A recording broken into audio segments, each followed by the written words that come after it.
नमस्कार बच्चों।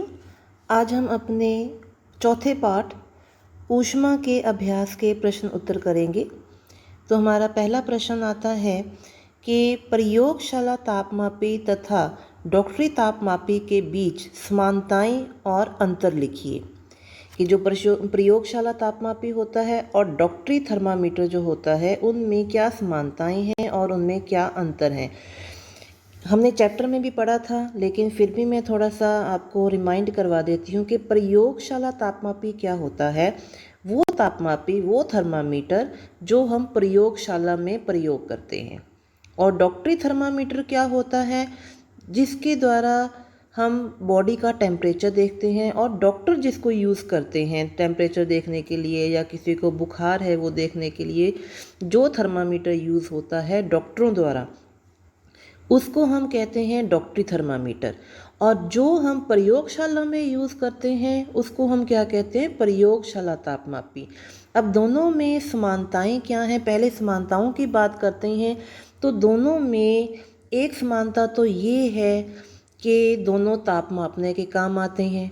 दूसरी समानता ये है कि इन दोनों के आगे बल्ब लगा होता है। तो सबसे पहले तो हम समानता की बात करते हैं। तो प्रयोगशाला तापमापी तथा डॉक्टरी तापमापी में क्या समानता है, दोनों का उपयोग ताप मापने के लिए किया जाता है। अब आते हैं अंतर पे। अब दोनों में अंतर क्या है कि जो प्रयोगशाला तापमापी है उसका जो परिसर होता है वो -10 डिग्री सेल्सियस से 110 डिग्री सेल्सियस तक जाता है। बहुत बड़ी रेंज होती है कि जो प्रयोगशाला का तापमापी होता है वो -10 डिग्री सेल्सियस से 110 डिग्री सेल्सियस का तापमान वो नोट कर सकता है। लेकिन जो डॉक्टरी तापमापी होता है वो उसका जो परिसर होता है, कहने का मतलब कि उसमें हम कहाँ से कहाँ तक तापमान जो है वो नोट कर सकते हैं, वो देख सकते हैं। वो 35 डिग्री सेल्सियस से 42 डिग्री सेल्सियस तक का ही होता है। इसका मतलब कि जो प्रयोगशाला तापमापी है उसकी रेंज ज़्यादा होती है, बड़ी होती है, लेकिन जो डॉक्टरी तापमापी है उसकी रेंज छोटी होती है। अब हम आते हैं अपने अगले प्रश्न पर। अगला प्रश्न क्या है कि ऊष्मा चालक तथा ऊष्मा रोधी प्रत्येक के 2 उदाहरण दीजिए।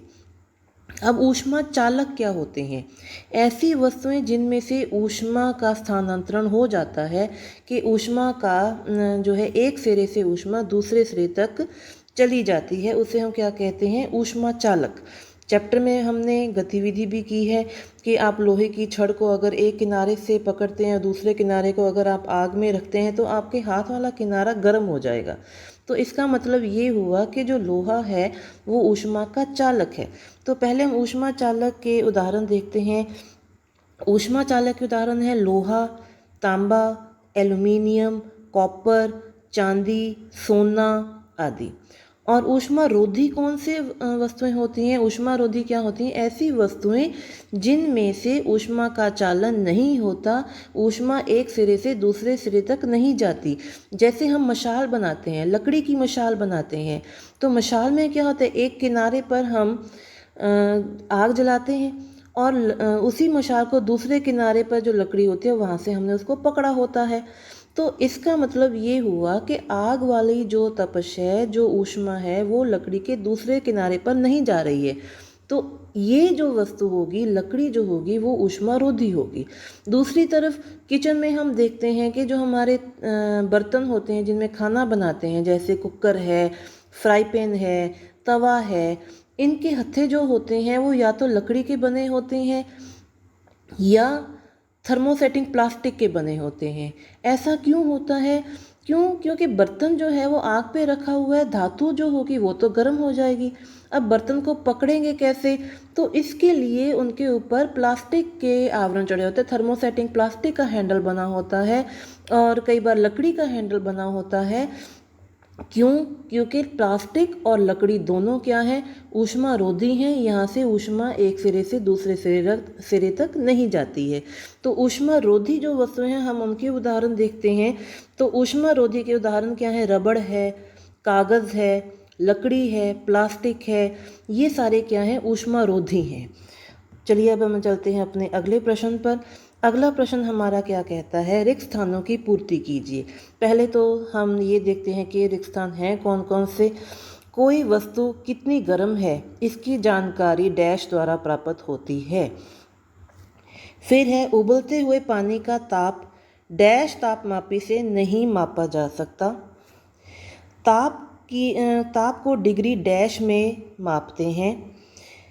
बिना किसी माध्यम द्वारा ऊष्मा स्थानांतरण के प्रक्रम को डैश कहते हैं। स्टील की एक ठंडी चम्मच गर्म दूध के प्याले में रखी गई है, यह अपने दूसरे सिरे तक ऊष्मा का स्थानांतरण डैश प्रक्रम द्वारा करेगी। हल्के रंग के वस्त्रों की अपेक्षा डैश रंग के वस्त्र ऊष्मा का अधिक अवशोषण करते हैं। अब ये तो है हमारे सेंटेंस। चलिए हम एक एक करके सारे सेंटेंस देखते हैं। कोई वस्तु कितनी गर्म है इसकी जानकारी डैश द्वारा प्राप्त होती है। अब देखिए, एक वस्तु अगर ठंडी है दूसरी गर्म है, उसको तो हम टच करके देख सकते हैं, उसको छू कर देख सकते हैं। लेकिन दोनों ही अगर गर्म हैं तब उनका तापमान, उनमें क्या अंतर है, इसको करने के लिए हम क्या करते हैं, किस चीज़ का यूज़ करते हैं। देखिए, कोई वस्तु कितनी गर्म है इसकी जानकारी हमें उसके तापमान से लगती है कि उसका कितना तापमान है, वो 35 डिग्री है या 25 डिग्री है या 45 डिग्री है। तो ये हमें कहाँ से पता चलता है कितनी गर्म है, उसके तापमान से पता चलता है। फिर है उसके बाद, उबलते हुए पानी का ताप डैश तापमापी से नहीं मापा जा सकता। किससे नहीं मापा जा सकता? जो डॉक्टरी तापमापी है उससे, क्योंकि डॉक्टरी तापमापी का परिसर कितना है, 35 डिग्री से 43 डिग्री तक। तो इसका मतलब ये हुआ कि डॉक्टरी तापमापी से हम उबलते हुए पानी का तापमान नहीं नाप सकते। लेकिन प्रयोगशाला तापमापी का परिसर कहाँ से है, -10 डिग्री सेल्सियस से 110 डिग्री सेल्सियस तक। तो वहाँ पे हम उबलते हुए पानी का तापमान जो है वो देख सकते हैं, नाप सकते हैं, लेकिन डॉक्टरी थर्मामीटर में नहीं नाप सकते। तो इसका मतलब इस रिक्त स्थान में हम क्या लिखेंगे, डॉक्टरी। ताप को डिग्री डैश में मापते हैं। ताप को किस डिग्री में मापते हैं, सेल्सियस में। बिना किसी माध्यम द्वारा ऊष्मा स्थानांतरण के प्रक्रम को हम क्या कहते हैं, विकिरण। फिर है स्टील की एक ठंडी चम्मच गर्म दूध के प्याले में रखी गई।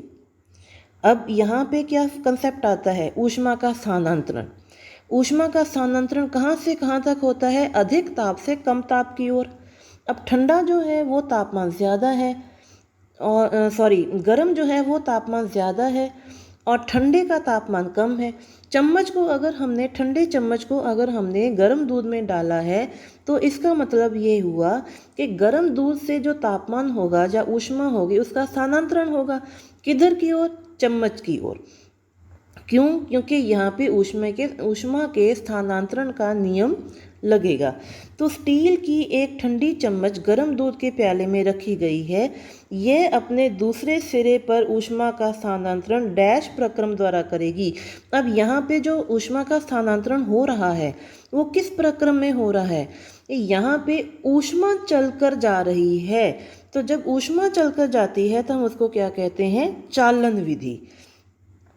फिर है अगली, हल्के रंग के वस्त्रों की अपेक्षा डैश रंग के वस्त्र ऊष्मा का अधिक अवशोषण करते हैं। ऊष्मा का अधिक अवशोषण कौन से रंग करते हैं, गहरे रंग करते हैं। जो गहरे होते हैं हल्के की बजाय, वो उसके ऊष्मा का वो अधिक अवशोषण करते हैं। चलिए हम अपने अगले प्रश्न पर चलते हैं। अगला प्रश्न हमें क्या कहता है, कॉलम ए और कॉलम बी का मिलान करें। अब पहले तो देखते हैं कॉलम ए और कॉलम बी में लिखा क्या हुआ है। देखिए, कॉलम ए और कॉलम बी में क्या लिखा है। कॉलम ए के नीचे पहले लिखा है थल समीर के बहने का समय, और कॉलम बी के नीचे लिखा है गर्मियाँ। फिर है समुद्र समीर के बहने का समय, और कॉलम बी के नीचे है सर्दियाँ। फिर है गहरे रंग के कपड़े पसंद करने का समय, और कॉलम बी के नीचे लिखा है दिन। फिर लिखा है हल्के रंग के कपड़े पसंद करने का समय, और कॉलम बी के नीचे लिखा है रात। अब यहाँ पे मिलान करना है कि थल समीर के बहने का समय कौन सा होता है, थल समीर कब बहती है। चैप्टर में भी हम पढ़ चुके हैं कि थल समीर के बहने का समय क्या होता है, रात का होता है। और समुद्र समीर के बहने का समय, अगर थल समीर रात में है तो समुद्र समीर कब होगी, दिन में।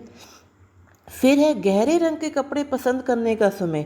अब गहरे रंग के कपड़े हमें अभी अभी पढ़ा है कि ऊष्मा का अवशोषण करते हैं। अवशोषण मतलब कि वो और गर्मी हमें उनमें लगती है। तो ज़्यादा गर्मी हमारे शरीर को कब चाहिए? सर्दियों में चाहिए। तो गहरे रंग के कपड़े क्योंकि ऊष्मा का अवशोषण भी करते हैं, इसलिए सर्दियों में हमें अधिक ऊष्मा की ज़रूरत होती है। तो सर्दियों में हम क्या करते हैं? गहरे रंग के कपड़े पहनना ज़्यादा पसंद करते हैं। तो यहाँ पे क्या आ जाएगा? सर्दियों में। हल्के रंग के कपड़े हम कब पहनते हैं? क्योंकि हल्के गर्मियों में क्या होता है कि पहले ही हमें बहुत ज़्यादा गर्मी लगती है। अगर उसमें भी हम गर्मी को अवशोषित करने वाले कपड़े पहन लेंगे तो वो तो हमारे लिए दिक्कत आ जाएगी। तो गर्मियों में हम कौन से कपड़े पहनते हैं? हल्के रंग के कपड़े पहनते हैं। ठीक, अब हम चलते हैं अपने अगले प्रश्न पर। अगला प्रश्न हमें क्या कहता है कि सर्दियों में एक मोटा वस्त्र पहनने की तुलना में उसी मोटाई का कई परतों का बना वस्त्र अधिक उष्णता क्यों प्रदान करता है? व्याख्या कीजिए। अब यहाँ पे इसका रीज़न क्या है कि जो अधिक परतों वाले वस्त्र होते हैं, अब हर एक परत अलग अलग है, उन परतों में हवा भरी रहती है और जो हवा होती है वो ऊष्मा की जो है वो ऊष्मा की चालन नहीं होती, वो कुचालक होती है। उसमें से ऊष्मा का आदान प्रदान नहीं हो पाता। इस वजह से जो हमारे शरीर की ऊष्मा होती है वो कपड़ों में से बाहर नहीं जा सकती और इसी कारण से जो ऊष्मा हमारे शरीर के अंदर ही रह जाती है और हमें गर्माइश महसूस होती है। इसीलिए हमें सर्दियों में अधिक परतों वाले कपड़े पहनने से ठंड नहीं लगती। ये था इसका आंसर। उसके बाद हम आगे चलते हैं। अगला प्रश्न हमारा है, चित्र को देखिए और अंकित कीजिए कि कहाँ कहाँ चालन, संवहन तथा विकिरण द्वारा ऊष्मा का स्थानांतरित हो रहा है।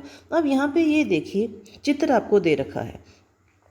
चित्र में क्या है कि नीचे बर्नर जल रहा है, बर्नर की गर्मी बर्तन को जल रही है, बर्तन में पानी उबल रहा है, पानी उबलने के बाद उसका हैंडल जो है उसको भी पूछा है कि हैंडल में ऊष्मा जो है, हैंडल गर्म हो रहा है तो ऊष्मा वहाँ पे कैसे पहुँची।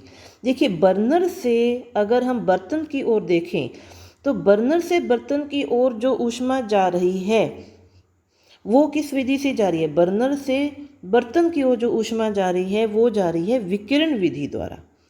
फिर है, बर्तन में पानी उबल रहा है। अब पानी में जो ऊष्मा का स्थानांतरण हो रहा है वो कैसे हो रहा है? वो हो रहा है संवहन विधि द्वारा। अब जो ऊष्मा बर्तन में है, बर्तन से वो हैंडल में की ओर जा रही है, हैंडल में जा रही है ऊष्मा, तो उसका जो चालन है वो किस विधि से हो रहा है? चालन विधि द्वारा। तो ये तो था हमारा कि बर्नर से बर्तन अगर गर्म हो रहा है तो वह विकिरण विधि द्वारा हो रहा है। अगर बर्तन में पानी उबल रहा है तो पानी में ऊष्मा का स्थानांतरण कैसे हो रहा है? संवहन विधि द्वारा हो रहा है। बर्तन के गर्म होने से अगर हैंडल गर्म हो रहा है तो वो किस विधि से हो रहा है? वो चालन विधि द्वारा हो रहा है। ये हमने अपने चैप्टर में भी गतिविधि जो है वो समझी हुई है। जब चैप्टर में हमने पढ़ा था और चैप्टर का वीडियो देखा था उसमें भी ये सब कुछ क्लियर है। अब आते हैं अगले प्रश्न पर।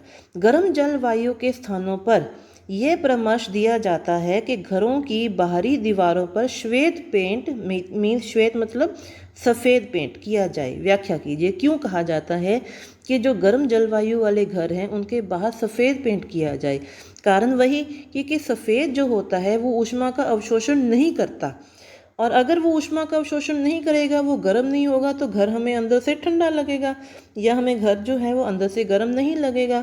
तो इसका भी आंसर हमारे पास यही आता है कि गर्म जलवायु वाले स्थानों पर हमें घरों की दीवारों को बाहर से सफ़ेद रंग से पेंट करने के लिए इसलिए कहा जाता है क्योंकि सफ़ेद रंग ऊष्मा का अवशोषण नहीं करता तथा हमें घरों में गर्मी नहीं लगती। तो हम अब अपने अगले प्रश्न पर चलते हैं। अगला प्रश्न हमारा क्या है कि 30 डिग्री सेल्सियस से 1 लीटर जल को 50 डिग्री सेल्सियस के 1 लीटर जल के साथ मिलाया जाता है। अब जो 30 डिग्री, ये दो बर्तन हैं, एक में है 30 डिग्री सेल्सियस वाला पानी, एक बर्तन में है 50 डिग्री सेल्सियस वाला पानी।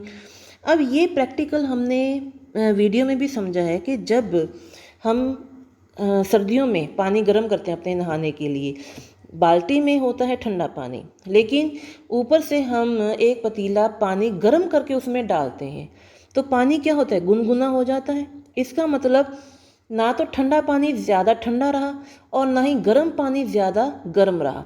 इस वजह से जो तापमान होता है वो ठंडे और गर्म के बीच में आ जाता है। इसी वजह से अब इसमें आपके पास 4 ऑप्शन हैं। तो अगर आपको बात समझ में आ गई होगी तो आपको पता चल जाएगा हमारा ऑप्शन कौन सा सही है। पहला ऑप्शन हमारे पास क्या दे रखा है इन्होंने, पहला ऑप्शन है 80 डिग्री। क्या 30 डिग्री और 50 डिग्री के तापमान को मिलाने पर 80 डिग्री हो जाएगा? नहीं होगा। क्यों? क्योंकि ना तो ठंडे वाला ज़्यादा ठंडा रहेगा ना ही गर्म वाला ज़्यादा गर्म रहेगा, तो ये तो बिल्कुल ही उनको जोड़ दिया, ऐसा नहीं होगा। फिर है 50 डिग्री सेल्सियस से अधिक लेकिन 80 डिग्री सेल्सियस से कम, कोई कंसेप्ट नहीं बनता। फिर है 20 डिग्री, नहीं। फिर है 30 डिग्री तथा 50 डिग्री सेल्सियस के बीच, बिल्कुल यही हमारा ऑप्शन है कि जो 30 डिग्री सेल्सियस से 50 डिग्री सेल्सियस के बीच, क्योंकि 30 डिग्री वाला पानी थोड़ा ठंडा, 50 डिग्री वाला गर्म, जब हम दोनों को मिलाएंगे तो तापमान जो होगा वो बीच बीच में आ जाएगा, तो इसलिए हमारा ये ऑप्शन सही है, 30 डिग्री सेल्सियस तथा 50 डिग्री सेल्सियस के बीच वाला। चलिए हम अपने अब अगले प्रश्न पर चलते हैं। अगला प्रश्न क्या कहता है, 40 डिग्री ताप की लोहे की किसी गोली की टोकरी में भरे 40 डिग्री ताप के जल में डुबोया जाता है। देखिए आपके पास दो चीज़ें हैं, एक तो है लोहे की गोली जिसका खुद का तापमान 40 डिग्री सेल्सियस है, दूसरा है कटोरी में भरा हुआ जल, उसका भी तापमान 40 डिग्री सेल्सियस है। अब इस प्रक्रिया में ऊष्मा का स्थानांतरण होगा या नहीं होगा? अगर होगा तो कहाँ से कहाँ होगा, अगर नहीं होगा तो क्यों नहीं होगा? देखिए अब यहाँ पे ये है कि दोनों का तापमान 40 डिग्री सेल्सियस है, लोहे की गोली का भी और कटोरी में भरे हुए पानी का भी। अब यहाँ पे दोनों का तापमान समान है तो क्या ऊष्मा का स्थानांतरण हो पाएगा? ना तो किसी के पास ज़्यादा है ना ही किसी के पास कम है, तो स्थानांतरित होने के लिए भले वो ऊष्मा है या कोई भी चीज़ है, स्थानांतरित कब होगी? जब उनका लेवल सेम नहीं होगा, मीन्स एक तरफ ज़्यादा होगा दूसरी तरफ कम होगा। कोई भी लेवल हो, अगर ज़्यादा है तो ज़्यादा से कम की ओर जाएगा, बराबर पर है तो उसमें तो कोई आने जाने का या स्थानांतरण होने का कोई रीज़न नहीं बनता। तो इसलिए तो इसके ऑप्शन हम देखते हैं, तो ऑप्शन क्या क्या हैं और सही ऑप्शन को आपने टिक करना है। पहला ऑप्शन है कि लोहे की कील से जल की ओर स्थानांतरित होगी। ना तो लोहे की कील ज़्यादा गर्म है और जल कम गर्म है, तो स्थानांतरित होने का कोई मतलब नहीं है, दोनों का बराबर है। ना तो लोहे की गोली से जल की ओर और ना ही जल से लोहे की गोली की ओर स्थानांतरित होगी। हमारा यही ऑप्शन जो है वो हमारा सही है। लेकिन रेस्ट जो है दूसरे ऑप्शन हमें देखने पड़ेंगे, वो क्या लिखे हैं, जल से लोहे की गोली की ओर स्थानांतरित होगी, नहीं हो पाएगी। फिर है दोनों के तापमान में वृद्धि कर देगा, कैसे कर देगा? अगर हमने उसको और ऊष्मा देनी ही नहीं है तो गर्म होगा नहीं, तो ये सभी ऑप्शन गलत हैं, सिर्फ सेकंड ऑप्शन जो है वो हमारा सही है। अब चलते हैं हम अपने अगले प्रश्न पर। अगला प्रश्न हमें क्या कहता है कि लकड़ी की एक चम्मच को आइसक्रीम के प्याले में डुबोया गया है, अब इसका दूसरा सिरा क्या हो जाएगा? देखिए लकड़ी को, भले आप लकड़ी के चम्मच को ठंडे में डालिए या लकड़ी के चम्मच को आप गर्म बर्तन में डालिए, कोई फ़र्क नहीं पड़ेगा। कारण क्यों? कारण ये है कि लकड़ी जो है वो ऊष्मा की कुचालक है, ऊष्मा रोधी है, इसमें से ऊष्मा का चालन नहीं होगा। इस वजह से लकड़ी का एक सिरा जैसा मर्जी, भले उसको आप ठंडा करो या आप उसको गर्म करो, कोई फ़र्क नहीं पड़ेगा। उसका दूसरी तरफ से ऊष्मा के, क्योंकि ये ऊष्मा रोधी होती है तो दूसरी तरफ से ऊष्मा के चालन का कोई मतलब नहीं है। तो इसलिए हमें पहले तो इसके ऑप्शन देखते हैं, इसके ऑप्शन क्या हैं, फिर हम इसका सही उत्तर देखेंगे। पहला ऑप्शन हमें क्या लिखा है, चालन के कारण ठंडा हो जाएगा। ऊष्मा रोधी होती है लकड़ी तो चालन का कोई मतलब नहीं है, पहला ऑप्शन हमारा गलत है। दूसरा ऑप्शन है संवहन के कारण ठंडा हो जाएगा। अब स्थानांतरित होता ही नहीं है ही ऊष्मारोधी, तो भले आप चालन विधि कहो, भले आप संवहन विधि कहो, भले आप विकिरण विधि कहो, किसी भी विधि से लकड़ी का दूसरा सिरा ठंडा या गर्म नहीं होगा। तीसरा है विकिरण के कारण ठंडा हो जाएगा, नहीं। चौथा है ठंडा नहीं होगा, बिल्कुल हमारा यही आंसर सही है कि ये ठंडा नहीं होगा। क्यों नहीं होगा? क्योंकि जो लकड़ी है वो ऊष्मा रोधी होती है।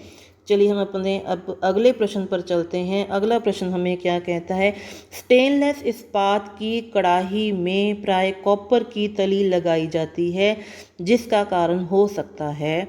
अब कॉपर जो है वो ऊष्मा का बहुत अच्छा चालक होता है, इस वजह से हम कॉपर की जो परत है वो नीचे लगाते हैं। अब इसके ऑप्शंस क्या क्या हैं देखते हैं। तांबे की तली कढ़ाई को अधिक टिकाऊ बना देती है, नहीं, टिकाऊ बनाने वाला कोई रीज़न नहीं है। ऐसी कढ़ाई देखने में सुंदर लगती है, नहीं, ऐसा भी रीज़न नहीं है।